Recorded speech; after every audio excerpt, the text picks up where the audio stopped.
Hello, hello, hello. Top of the morning, evening, afternoon, and good night to one and all. It is Thursday, January 30th, and anybody that's new to this channel, basically what we do here is what I do here is I talk about the news, the latest updates, and what my opinion is on it. Now, some of you may not agree with my opinions because you're going to find them a little too harsh or a little too aggressive or mean, but I don't mean to be that way. It's just that I feel that I have a platform and I'm going to use it to speak how I feel about certain things that are happening in the news. And I don't really uh, pick a political side per se, but I do side more with Trump than I do the previous president. So there's two things that I actually want to talk about today. But before we get into it, hello to people on Twitch and hello to people on YouTube.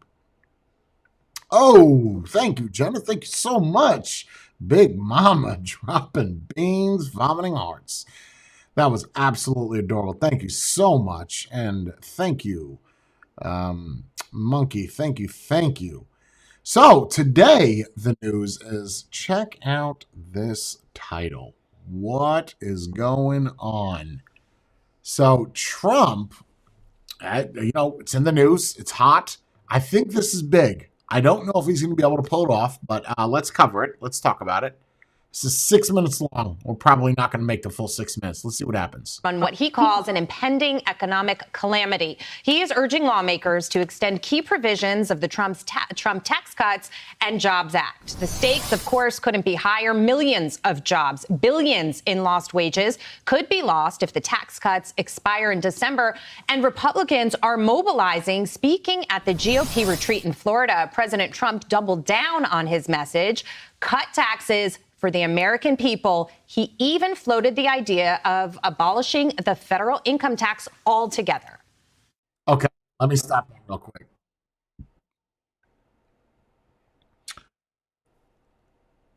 Income tax? Cut it out. You want to cut out income tax? Yo. You know, the United States in 1870 to 1913, all tariffs, and that was the richest period in the history of the United States. The income tax came in 1913. As I said in my speech last week, instead of taxing our citizens to enrich foreign nations, we should be tariffing and taxing foreign nations to enrich our citizens. The president. Okay, let me pause that. So okay. I like the idea. I do, of saying, you know what, no more income taxes. We're just going to tax the hell out of all these other countries so we have that money coming in.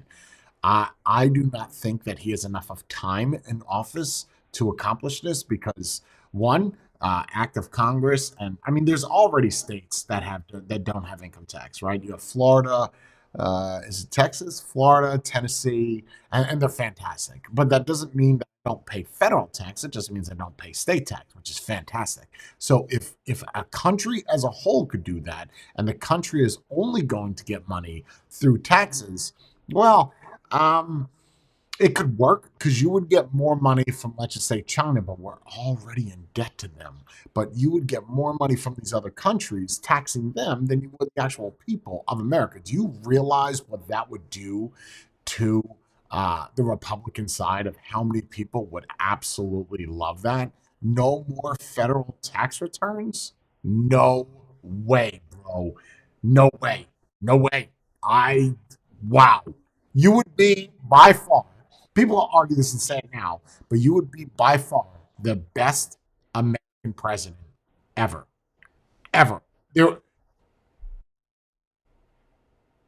If you can abolish that to where you pay zero income tax, do you know how many employers would like that? Because if I hire somebody at $20,000, I also, as the employer, have to give the government an additional $7,000 because I'm employing somebody. Not only does that employee get taxed, but I get taxed as well. It's pretty crazy. The president says that he plans to impose tariffs on a list of imports: steel, aluminum, copper, computer chips, semiconductors, pharmaceuticals, all to boost domestic production. This is a very aggressive economic. So here's the problem with that. If you start making all of those things here and you don't import them, then you're not going to make I'm sure he's got this figured out, then you're not going to make enough of money, right, from import taxes because we're making them all here. So you have to pick, my opinion, you have to pick one of the two lanes. If you're going to move everything here, keep the income tax because, well, we're not importing anything. But if you bring things in from overseas and take those jobs away, then people don't have to pay income tax. I think there's a trade-off there, and to find a middle ground. Ooh. Agenda, but it's also really exciting. Also, let's just keep with the tariffs for a moment, since that's where we ended. This is a strategy, Brian, that he tried previously. They weren't able to see it through in the last administration. It's one that takes time. He's going back to do it again. Well, he's loves tariffs. Tariffs, I think, is his favorite word in the dictionary, he said. Not surprising that he's talking about doing a universal tariff. But I love Kevin Hassett. I think he's my favorite economic guy in the administration, the happy warrior. And he makes such a good point. He says, when these guys talk about tariffs, they ignore all the other policies that we want to do, just like they did in the first Trump term. And if you think back to that term, we got some tariffs, but we got all sorts of supply side pro-growth policies. And that's exactly what the president is talking about now. I mean, folks, he just said, let's eliminate the income tax. Now, I don't know if that's going to get done, but the fact that he's even talked. That's what I'm talking about. If you could get rid of the tax, you don't understand how big that. I mean, obviously you do. You're an American citizen, right? If you're watching this, yeah, that's pretty big. Like that's pretty big. Talking that way tells me this is a guy who does not want to punish work. And that's the biggest thing for Dagan, me. what about the federal freeze? That's also huge news today, and Schumer pushing back. It is big news, and particularly digging into the grant issue. But to stay on the tariff thing, Kenny, so let's connect all the big players in this and what they're saying. Kevin Hassett on Kudlow yesterday said tariffs are not just a weapon, but part of a supply side strategy as part of a tax bill. And Larry Kudlow himself has talked about, let's think about a 10%. Okay, well, we get the idea, right? I just think I'm not going to cover the whole thing. I think it's a really good idea sorry the levels were a little high. I think it's a really good idea to have that. To remove income tax would be, oh my God, I can imagine how much money. And that does really benefit the middle class. It's not a thing of the upper class because upper class already has that figured out, right? They know people, they have CPAs, they have good tax attorneys to where, well, we find loopholes. And that's going to really, really, really affect basically all the middle class. Because that's essentially what pays everything in America anyway, that's predominantly what there is, not the rich people. I want to cover this. I've been waiting to cover this. So apparently people are protesting mass deportation, and I am so interested in this. Fascist America, and we're here to say hell no to Trump, to fascism, and to the whole damn system of capitalism, imperialism, which gave birth to this nightmare. This country has fucked up the rest of the world and destroyed people's homelands and forced millions of people from the Congo to Latin America to flee their homelands and seek refuge in places like the U.S., and then they turn around and call them criminals and demonize immigrants. We not cross the border cross us. They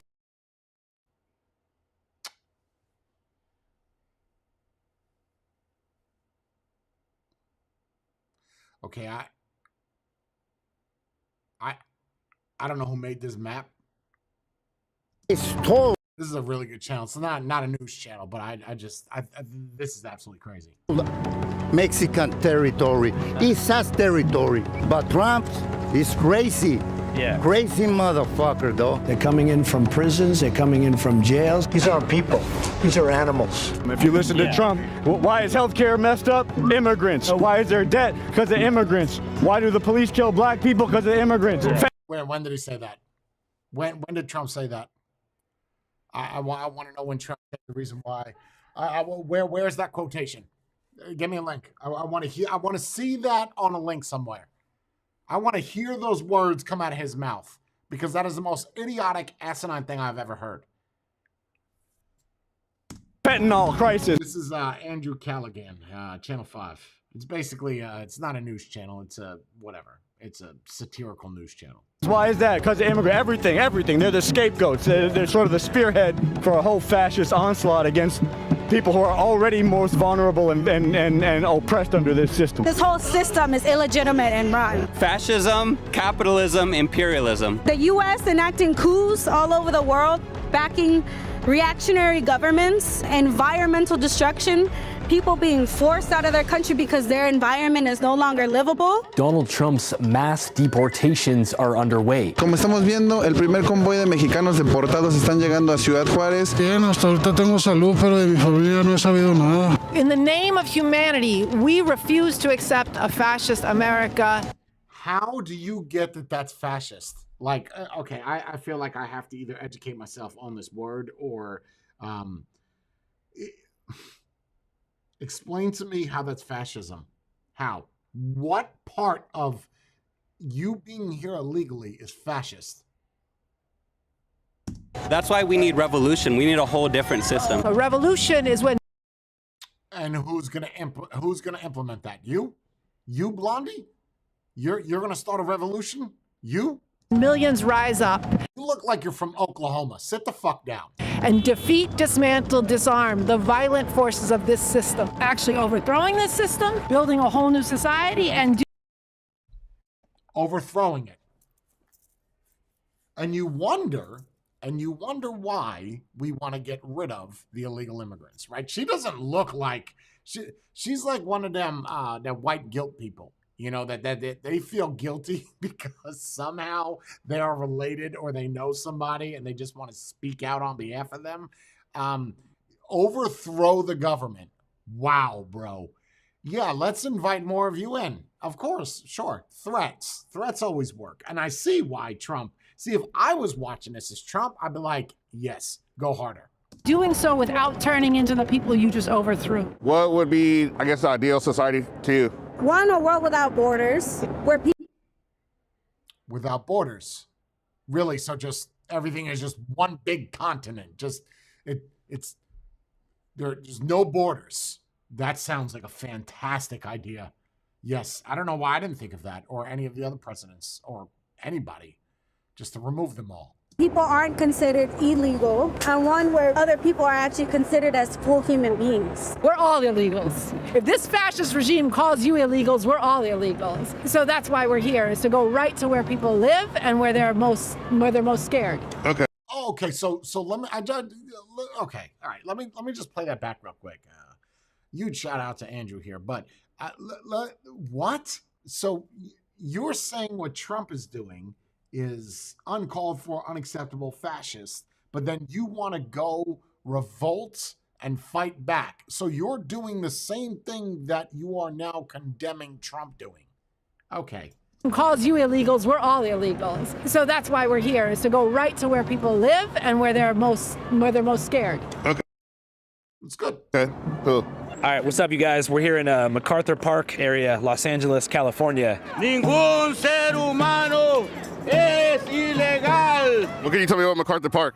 MacArthur Park is a neighborhood of mainly Central American, Mexican, immigrants, migrants that come here from all over the world. People, the hard people, workers, they got fear right now.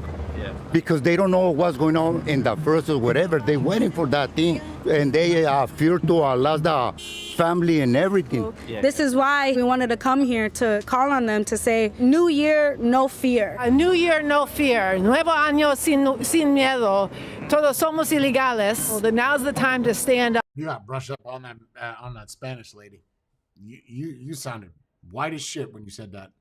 Not cowering in fear, not hiding in the shadows like Trump is telling people to do, but coming out and refusing to accept a fascist America. Immigration and Customs Enforcement. You know what? I'm not willing to accept that mustache that you have on your lip. I don't feel confident in accepting that. Operations reportedly underway in jurisdictions all across the nation. But coming out and refusing to accept a fascist. That's what I don't accept, right? I don't accept that. That's how I feel. Call me fascist. Say ad hominem all day. You pick up a razor, lady. That's what I'm saying. Look at that mustache. America. Immigration and customs enforcement operations reportedly underway in jurisdictions all across the nation. For somebody not from LA, how would you explain what MacArthur Park symbolizes? Yeah, MacArthur Park is like the absolute death of like urban Los Angeles. Yeah, it looks like a scene from Tucker Carlson's Nightmares. Yeah, it's drugs, gangs, homelessness. I'm pretty sure there was hella dead bodies in the fucking lake. A body was found in MacArthur Park Lake. Unfortunately, nobody we talked to was surprised by the fact that there was a body found in the lake here. Wow. You are not going to MacArthur Park tonight. In fact, none of you are going to MacArthur Park tonight. I mean, when I first found out about the location, I was tripping out. You know what I mean? People are Yeah, because that looks like an area that we're proud to call ours. here like hustling, and they're all about capitalism, I feel like. Yeah, it's almost like a hyper-capitalistic environment. It kind of reminds me of TJ. Yeah. Everybody's selling some shit where you got these fences rolled out with like everything under the sun. Hats, Jordans, toothpaste, t-shirts, fake IDs. We're almost in the epicenter of capitalism. Yeah. In a true, straightforward barter economy. Straight up, it's like a one-stop shop for everything. I think there's a lot of people who they find every kind of way they can to try to sell their goods on the street, and they face all kinds of harassment as well. But there's a Well, because you should, selling food on the side of the street there, you might want to have some type of permit, or I need to know that the food that you have is safe. Yeah? Or because then I can't just go set up a stand, even a kid setting up a lemonade stand in an area like mine. The cop's going to say anything? No. Are you allowed to do it? Nope. hyper-consumerism and obsession that people have with getting more for yourself, because there's a very meaningless existence in this country of just get more for yourself, consume more, and it's also promoted in the culture everywhere. It's why some of the more famous artists are kind of drawn to the Trump fascism, is because of that whole... Stop calling it fascism, bro. It's not fascism. Like, stop calling it that. Hustler, get mine, fuck everybody else shit is very in sync with this Trump MAGA fascism. So, look, this is a system that is very unlike... You got spit on your lip. You seem a little angry, dude. Like, you see... any other capitalist country has ever existed. This country lives like a big, fat, bloated parasite off... Then why the fuck are you here? Then why do you want to be here? If that is what America is, and you absolutely hate it, get the fuck out. Right? Like, get out. I don't, if you don't like my house, right, are you going to sit inside and complain, or are you going to leave? If you don't like this channel, are you going to sit and continue to watch it, or are you going to leave? If you don't like it and all you're going to do is complain about the laws that are here, then get out. Get out, bro. You want us to change for you, but you're not willing to change for us. Wow. Wow. That's nice. That's sure. We'll bend down to you. Absolutely. For the people of the world, okay? And making a revolution in this country and a new world would not only be good for people who are suffering now here, but it would be a big weight lifted off of the backs of people all over the world. It's important to note that this march was organized by the New Revolutionary Communist Party, aka the RevComs, a small political party founded in 1975 with numbers in the thousands. My name is Annie Day. I'm with the RevComs, the Revolutionary Communists, the RevComs.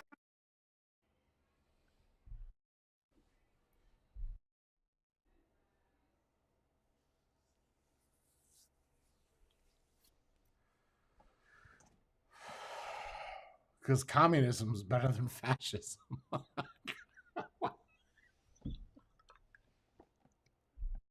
I mean, it's working for China, right? Okay. ComCore for the emancipation of humanity. Their primary cause in organizing the rally was to protest deportations by ICE, something they see as an extension of capitalism itself. We're actually concerned with the... Okay, America is a capitalist country.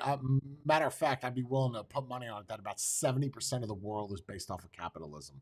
Some type of fashion a country factors in capitalism. It's just that that's what works for America. It doesn't work for an area like this because, well, you have no capital, and you can't be part of capitalism if you're just somebody that leeches off the system. You're looking more for a socialist country or not even communist. I won't go down that road. I'm just saying that if you look at the work ethics of places that are typically even China has capitalism and communism. No, God. The masses of oppressed people. I'll tell you this, if transgenders have input on the world's laws with their less than 1% population. I don't see why 1,000 people in California can't change the United States. It's not too far-fetched, right? It's less than 1%. You're speaking up. You're out there protesting in an area where all the people already know. So if you really want to make a difference, walk your ass down to whatever the Capitol building is in California or wherever you're in Cali. Walk over there, stick your signs up, and then go make a difference. But you sitting and protesting in the area where there already is a problem is like going to a gun shop to not like guns, but you still buy one anyway because it looks cool. You're not part of the solution. You're part of the problem. Okay. The people who are hungry for a different kind of world, the decent people who, even if they and we're not decent. Okay. Don't suffer from oppression, want to see an end to it. And that's who has to get mobilized. This is why huge shout out to Andrew again, because if I was to do this, it would be very hard for me to bite my tongue and not have a reaction to what this woman is saying. Then we think we're in a rare time where that actual revolution is not just more urgent, but more possible. Their operational plan is to overthrow the U.S. government and do away with capitalism, while simultaneously granting sovereignty to all U.S. territories. Puerto Rico. And you plan to do this with 1,000 people? You realize like that's a small branch of the National Guard, right? Like 1,000 people? Are you even armed? Like what are you armed with? It looks like this guy's got a magazine and a stupid t-shirt. That's what it looks like. What are you armed with? Old shoes? You're not storming over anything dressed like how you're dressed, Mr. Mexico. Rico, independent day one. Other countries that this country has dominated independent day one. We might have to form another nation within the borders of what had been the United. Oh, like Chad. How'd that work out? Or those little cities they had set up. How'd that work out? That didn't work out well. United States in order to give national sovereignty to oppressed peoples, because like again, people have risen up repeatedly for liberation. Come on, bro. Who? Martin Luther King? He brought 1 million people to Washington, D.C. You got 1,000 people at the corner of a 7-Eleven, right? Like, not even 1,000. You got 20 fucking people. I can't take you seriously, bro. Even in Puerto Rico and everywhere. And they've had their heads cut off every time they lift it up, including directly by the U.S. The Revcoms are devout followers of a man named Bob Avakian, a communist theorist who cut his teeth in the Bay Area during the 1960s, a time in which political mobilization among the youth was at an all-time high. He came out of the 1960s. He was part of the upsurges of that time, the revolutionary student movement against the Vietnam War. He was part of the free... So many people are against more. Like, you pick a name. So many people. Speech movement back in the day at Berkeley. He worked very closely with the Black Panther Party in their most... Oh, how lovely. Revolutionary days. Fascism, you say? Fascism. Black Panthers. Okay. And like so many people of that generation, he became a revolutionary. We will not fight racism with racism. We refuse to stoop to the level of a racist to hate somebody because of the color of his skin. During Avakian's heyday, communism seemed to be growing at an exponential rate, along with environmentalism, animal rights movements, farm workers unions, civil rights groups, and other activist organizations. But this would all quickly come to an end in the early 70s, when an FBI counterintelligence program infiltrated, disrupted, and discredited almost all of these organizations and their leaders, leading to diminished numbers and widespread disillusionment.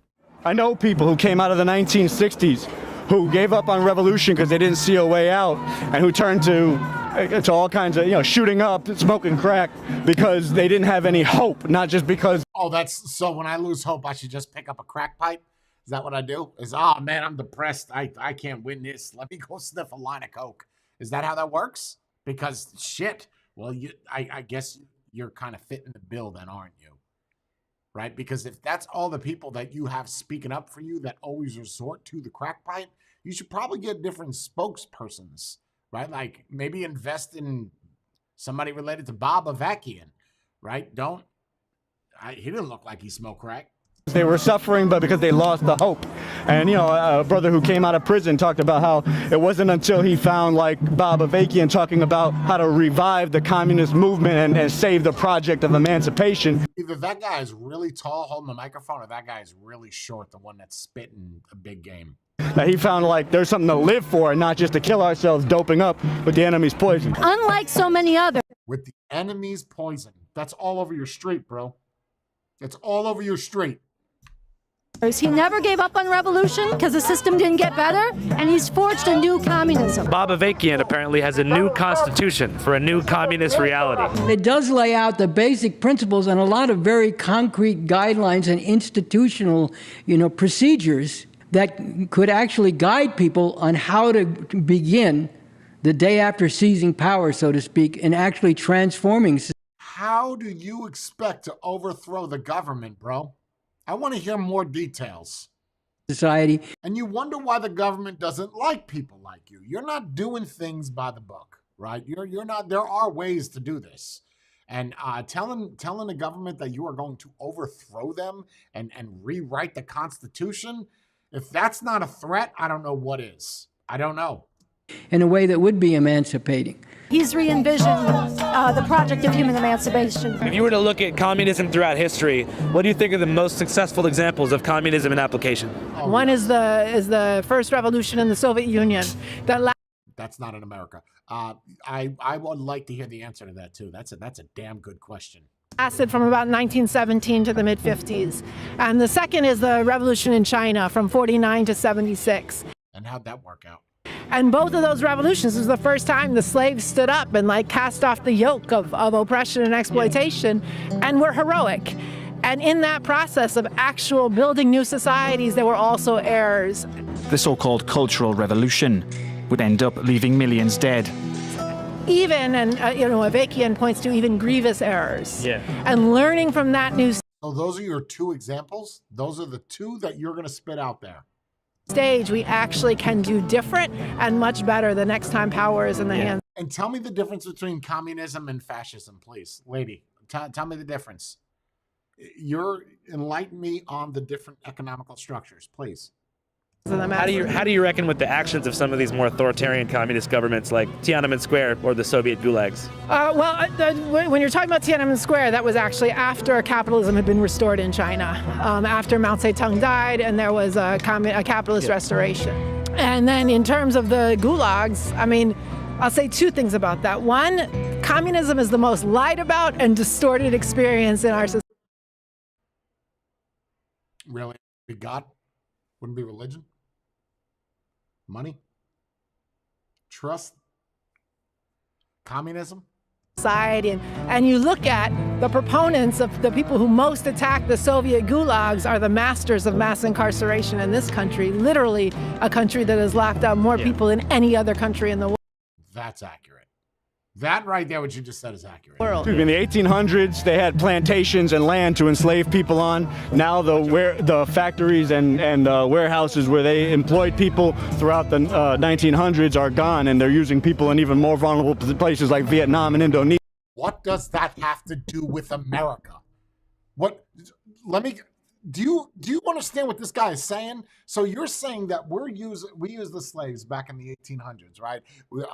These people that are making sneakers in Vietnam, whatever, right? It's all child forced labor, okay, or illegal immigrants, whatever. But you're saying that you want us to hire you as an illegal immigrant and make you or allow you to work. What's the difference between what you want to do and what that is? What's the difference? Well, one, they can actually get away with that in this state. Here, especially with Trump now, you can't. So you want to be like that? I don't get the message, bro. And so they have no use for millions. And who did you vote for? That's what I want to know. It's who you probably, well, you sound like you're from America. So you probably did vote. Who did you vote for? Definitely Harris. Definitely.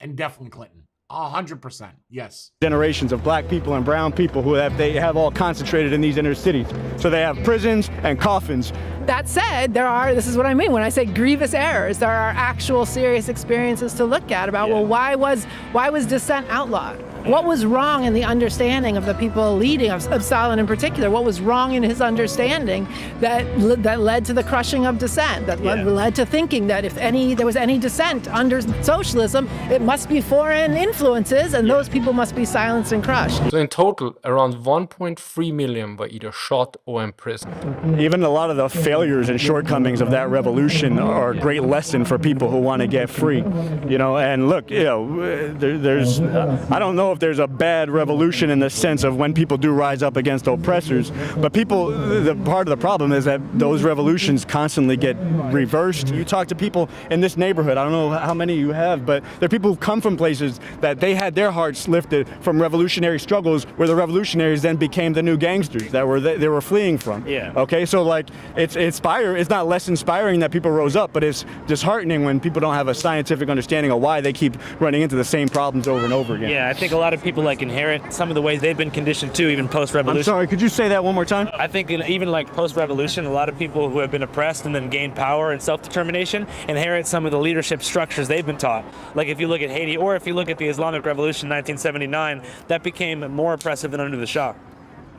Well, yeah, but it wasn't just that they inherited it too. There again, the Iranian Revolution, there was a lot of struggle over how to understand uniting with the Islamic forces that were part of the uprising against the Shah. And frankly, the U.S. was happy to see these Islamic forces come in and replace the secular revolutionary and the communist forces, many of whom were not only part of the revolution, but then were against the Shah, but then the Islamic forces jailed, executed many of them, put them. Today, you have the Islamic Republic once again jailing people who rose up, for a win. So any other way aside from your way is wrong.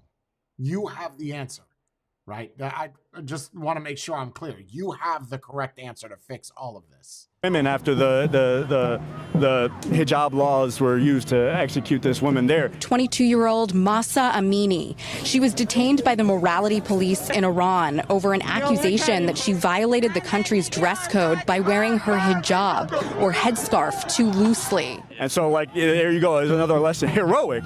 Yeah. It's not less heroic that the Iranian people stood up against the Shah and drove out, the lackey of the U.S. Yeah. But then it's disheartening and discouraging to see new oppressors come in, take over, and take things in a horrible direction. Yeah. And if you're not, sorting that through scientifically, all you could conclude is there's no hope. Every time we fight back, every time we rise up, it does no good. Or all we can hope to do is replace the people on top with us so that we can fuck the people on the bottom now. Nice.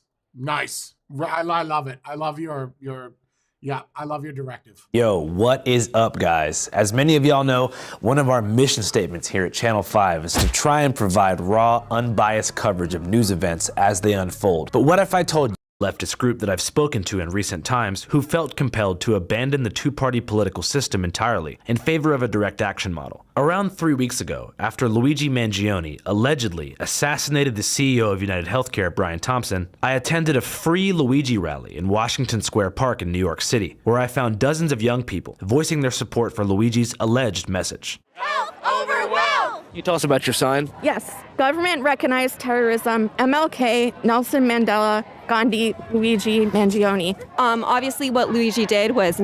That's the problem, right? And these are the influencers of today. Kids.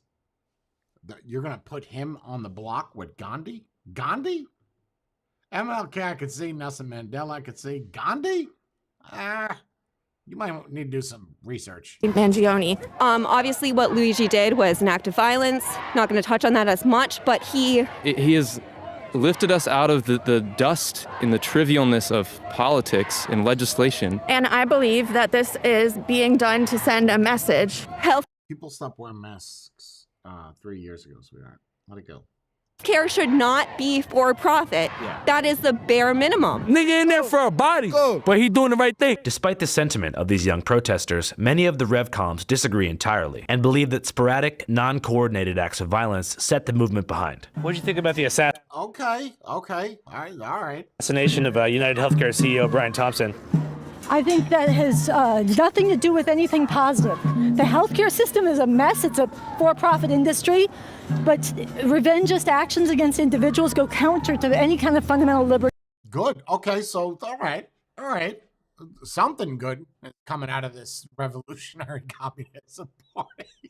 Something good is out of it. Change. The purpose and goal of revolution is not revenge. And if revenge becomes what motivates people, this will take the whole revolution off course and we'll end up back where we were before. A revolution is a change in the system. It means you overthrow one system. You don't make an enemy out of somebody who is not just for the sake of it because you don't agree with them. You have to actually end and change the system. Okay. You dismantle its economic mode of production.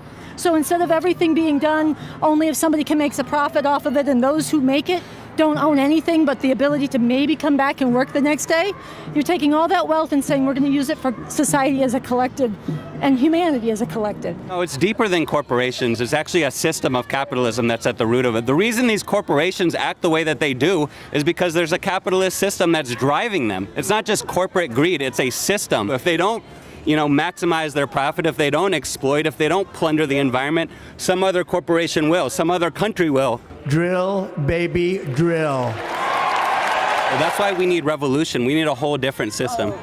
As I gazed into an array of Bob Avakian t-shirts, my memory was jogged, and I realized that wasn't the first time I'd actually met RevComs in the flesh. Throughout the 4-year process of filming our new movie, Dear Kelly, which is now streaming at www.dearkellyfilm.com, I actually attended a counter-protest in 2021 for something called a White Lives Matter rally in Huntington Beach, California, where some RevComs had showed up to distribute leaflets. Here's a deleted scene from Dear Kelly, wherein I met RevComs for the first time. This cat right here, his name is Bob Avakian. He's the leader of a revolution. BA stands for Bob Avakian. Bob Avakian. Bob Avakian. Bob Avakian, leader of the revolution. Nothing less. Bob Avakian is the most radical revolutionary thinker of our time. This is someone who's, for decades, devoted their life to developing a science, a strategy, and a way out of this goddamn horrendous system. This country is, it's a fucking sick, fucked up country, and its entire economic foundation is based on... Why are you here? Why? You could go somewhere nice. That's it. That's it, bro. That's it. Why are you here? Like China and live there in what you're looking for. I don't understand. Why don't you go and live in China? Why would you be here if it's so horrible? Capitalism was restored after Mao Zedong's death. Okay. In China? Where else? Yes. It's not about running. It's not about... He just made his point. In China? Why are you here then? He's okay. Going to some place. And I feel like that's the problem, right? If you come across something like this, most people won't say anything. You just kind of walk by because you don't want to start a confrontation. But it's a legitimate question. If you don't like the way something is, right? If I don't like a show that I'm watching, or if I don't like a movie, I turn it off. If I don't like the snow in New Jersey, I leave. If you don't like something, then do something about it. And when I say do something about it, I mean physically do something. You handing out pamphlets and trying to overthrow something, yeah, argumentably, you're doing something. But are you really? No, you're not. Because you're 1,000 man strong. You're not in the million. You're not taken seriously because you have a single dude that I don't even know who that is prior to the video. You're never going to change anything if you don't actually do anything. It blows my mind that there are people that complain about being in this country and they want to change everything, but or they don't like it, but yet you continue to stay here. Where we might feel comfortable. It's about doing what humanity needs most. That's the need that we're responding to, the emancipation of all humanity. And so we're actively organizing and recruiting people, anyone who cares, anyone who's ever dreamt about a better world and wants to fight up against this system needs to get into this right here. Despite their budding hopefulness about the impending communist revolution as expressed in 2021, the RevComs today say their party hasn't really been able to grow in size since then. Wow, you don't say. You don't say. So the numbers aren't on the rise. They're on the fritz. Much of this, they say, is because of liberal identity politics. Woke identity politics, in terms of both people thinking that the goal is to get in on oppression or to own their oppression instead of uproot and end oppression. But then there is actual social oppression. There's the deep-seated white supremacy in this country that's woven into the fabric of America since its founding. White supremacy is real, racism is real, the oppression of women and oppression based on gender and sexual orientation All of that is real. But so just the white man is the devil, basically, is what you just said.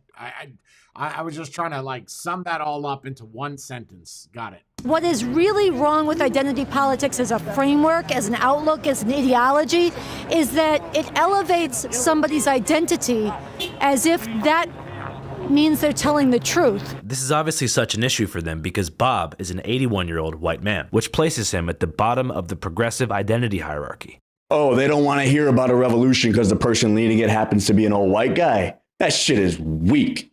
All that means is that they care more about what a person looks like than they do about the person's ideas and about actually getting free.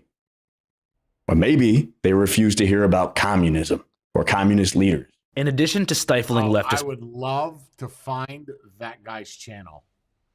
Like, I would love...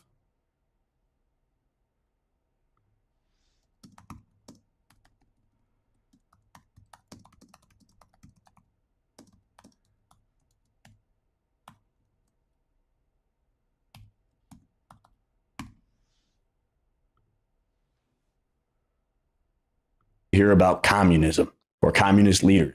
In addition to stifling leftist mobilization, Revcoms also believe that identity politics are emboldening the right wing, which is true. Tokenistic, reactionary identity politics posturing, it is not the reason for white supremacy in this country. That's more systemic and rooted in the history and the ongoing functioning of capitalism.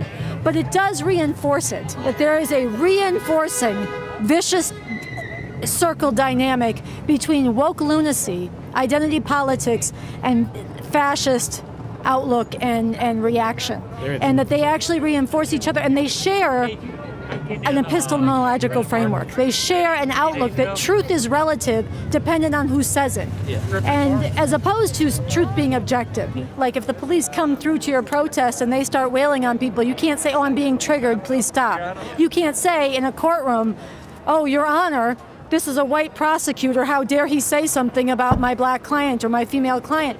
It doesn't go. So it intimidates decent people, and it does jack shit against the system and the real oppressive forces. Channel 5